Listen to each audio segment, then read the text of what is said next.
Ladies and gentlemen, today is the 20th of March 2025 and it is the date of the 16th hearing between Gropital and SEBI at SAT Nariman Point, Bombay. The last hearing took place on the 7th of March 2025 where SEBI stated that RPJT, which is the firm which intends to take over Gropital, must submit a fresh proposal for business operations such that the funds locked in the escrow of about 52.5 crores should not be touched. The intention was presumably to find out what RPJT is bringing to the table on its own as the firm taking over Gropital. Subsequent to that, RPJT agreed to SEBI requirements and submitted a fresh proposal accordingly to SEBI.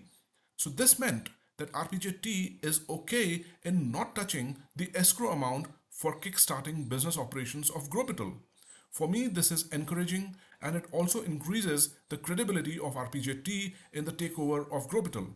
However, the proposal was submitted on the 18th of March, so just barely 2 days before the next hearing of 20th of March, which is today. Let's head to the courtroom to find out what is discussed today.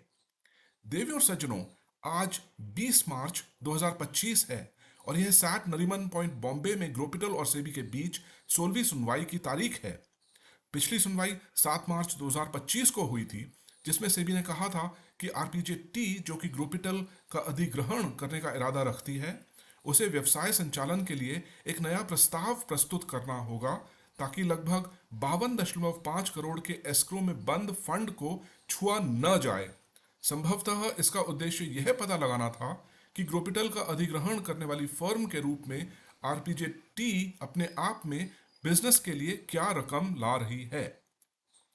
इसके बाद आरपीजेटी ने सेबी की आवश्यकताओं पर सहमति जताई और सेबी के समक्ष एक नया प्रस्ताव प्रस्तुत किया।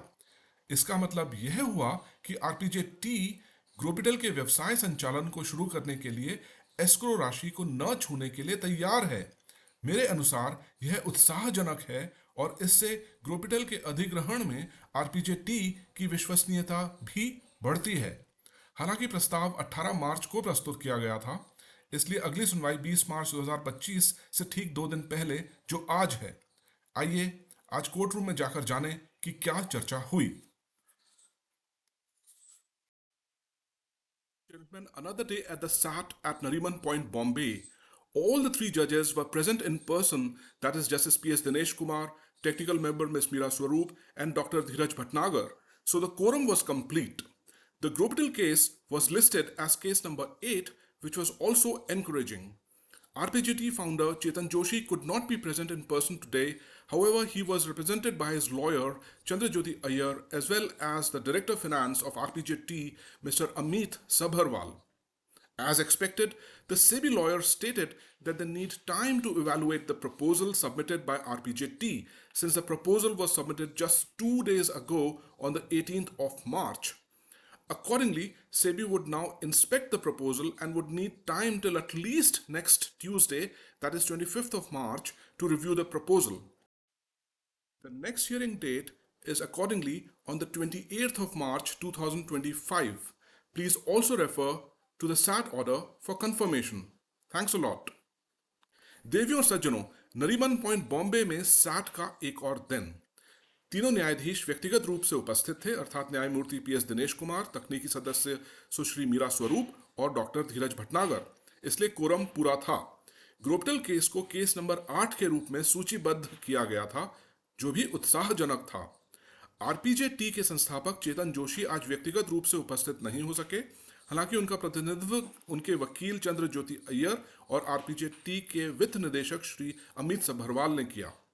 जैसा कि अपेक्षित था, सेबी के वकील ने कहा कि उन्हें आरपीजेटी द्वारा प्रस्तुत प्रस्ताव का मूल्यांकन करने के लिए समय चाहिए, क्योंकि प्रस्ताव 18 मार्च को 2 दिन पहले ही प्रस्तुत किया गया था।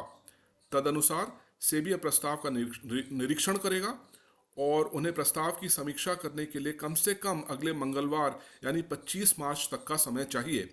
अगली तारीख की सुनवाई 28 मार्च 2025 की है। कृपया सैट के ऑर्डर का भी निरीक्षण करें। बहुत बहुत धन्यवाद।